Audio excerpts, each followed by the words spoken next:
பிஜிடிஆர்பியில் நமக்கு Francis பேகனோட essays prescribe பண்ணியிருக்காங்க. இப்போ நம்ம ஃப்ரான்சிஸ் பேகனோட பயோகிராஃபி பார்ப்போம். Francis Bacon 1561 to 1626. அவரோட period 1561 1626. He was born on 22nd January 1561 at York House Stad in London, England அப்படின்ற பிளேஸில் தான் பிறந்திருக்காரு. 1561 ஜனவரி மாதம் 22 யார்க் ஹவுஸ் ஸ்டாட் அப்படின்ற பிளேஸில் பிறந்திருக்கார். His father name is Sir Nicholas Bacon, was a Lord Keeper with a great seal for Elizabeth I. அவரோட அப்பா பேர் சர் நிக்கோலஸ் பேக்கன். அவர் லார்ட் கீப்பராக எலிசபெத் I பீரியடில் ஒர்க் பண்ணிட்டு இருந்திருக்காரு. He studied in Edward Trinity College in 1573. 1573 Edward Trinity காலேஜில் அவரோட ஸ்டடீஸை முடிக்கிறாரு. In 1576 Bacon travel to France, Italy and Spain to study the civil law.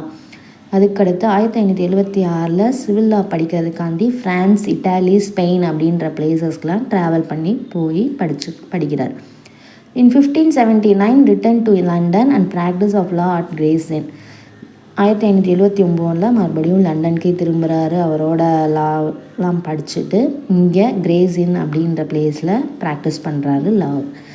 In 1589 he was elected to the parliament as a member of Bosing Cromwell, name of the place. 1589 member of பார்லிமெண்ட்டில் select ஆகிறாரு. அங்கே serve பண்ண ஆரம்பிக்கிறார். He was titled as knight in 1603. 1603 night அப்படின்ற title அவருக்கு வழங்கப்படுது. He became attorney general in 1613. 1613 attorney general அப்படின்ற place அந்த ஒரு பொசிஷனுக்கு வரார். He served as a Lord Chancellor of England from 1618 to 1621. 1618 1621 வரைக்கும் லார்ட் சான்சலராக சர்வீஸ் பண்ணுறாரு. He died in 1626 from complication arising from a cold caught while he was making a scientific experiment. 1626 severe கோல்டுனால் அவர் இறந்து போயிடுறாரு.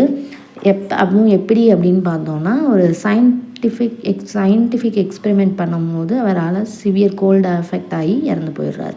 Bacon was a contemporary of Shakespeare. பேக்கனோட பீரியடில் இருந்த இன்னும் ஃபேமஸான writer யார் அப்படின்னு பார்த்தோன்னா இங்கிலீஷ் லிட்ரேச்சர் அப்படின்னாவே எல்லாருக்கும் ஞாபகம் வரக்கூடிய ஒரு ரைட்டர் இஸ் ஷேக்ஸ்பியர். அவருடைய பீரியடில் தான் பேக்கனும் இருந்திருக்காரு. He belongs to the Elizabethan age. நமக்குலாம் தெரியும் ஷேக்ஸ்பியர்னாவே எலிசபெத்தன் ஏஜ், அதே மாதிரி பேக்கனும் எலிசபெத்தன் ஏஜில் இருந்த ஒரு ரைட்டர்.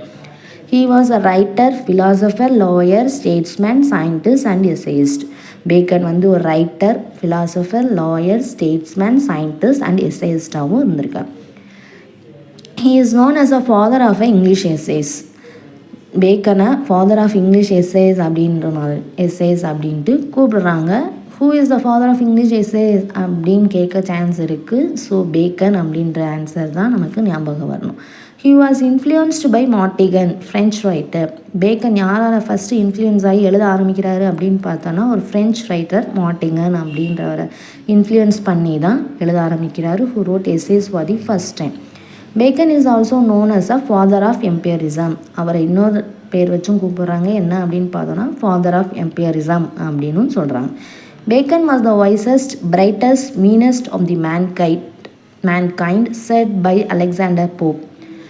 நோட் பண்ணிக்கோங்க, அலெக்சாண்டர் போப் பேக்கனை எப்படி கூப்பிடுறாங்க அப்படின்றத இங்கே சொல்லியிருக்காங்க. Alexander Pope called Bacon as a wisest, brightest, meanest of mankind அப்படின்னு சொல்கிறாங்க.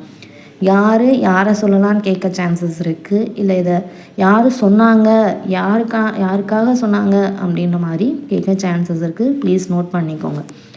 Bacon's goals in life. பேக்கனோட லைஃப்பில் கோல்ஸ் என்ன அப்படின்னு பார்த்தோன்னா to uncover the truth, to serve his country, to serve his church அப்படின்ற மூணும் தான் அவரோட லைஃப்பில் கோலாக வச்சுருந்துருக்காரு.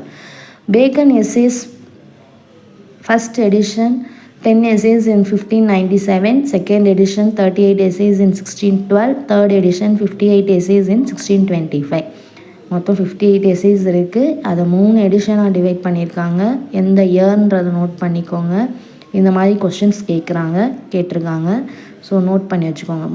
ஃபஸ்ட் எடிஷனில் 10 essays இருக்குது 1597. செகண்ட் எடிஷன் 38 essays எப்போ பப்ளிஷ் ஆயிருக்குன்னு பார்த்தோன்னா 1612.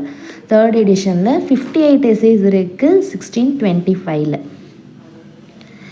ஹிஸ் அனதர் ஒர்க், அவரோட அனதர் ஒர்க் இன்கம்ப்ளீட்டான ஒர்க் என்ன அப்படின்னு பார்த்தோன்னா நியூ அட்லாண்டிஸ் அப்படின்றது தான். அது எப்போ வந்திருக்கு அப்படின்னு பார்த்தோன்னா 1626. இதை New Atlantis was influenced by Thomas More Utopia. இதை யாரை இன்ஃப்ளூயன்ஸ் பண்ணி எழுதியிருக்காரு அப்படின்னு பார்த்தோன்னா தாமஸ் மோரோட உட்டோப்பியான்ற ஒர்க்கை இன்ஃப்ளூயன்ஸ் பண்ணி தான் இந்த நியூ அட்லாண்டிக்ன்ற எஸ்ஸே எழுதியிருக்காரு. Next, PGTRB prescribed essays are of truth, revenge, of diversity, of friendship, of studies, of ambition அப்படின்ற எஸ்ஸேஸ்லாம் நமக்கு இருக்குது. அதோட நோட்ஸ் எல்லாமே நெக்ஸ்ட் அப்கமிங் வீடியோஸில் கொடுக்குறோம். தேங்க்யூ. சப்ஸ்கிரைப் பண்ணுங்கள், லைக் பண்ணுங்கள், ஷேர் பண்ணுங்கள். தேங்க்யூ.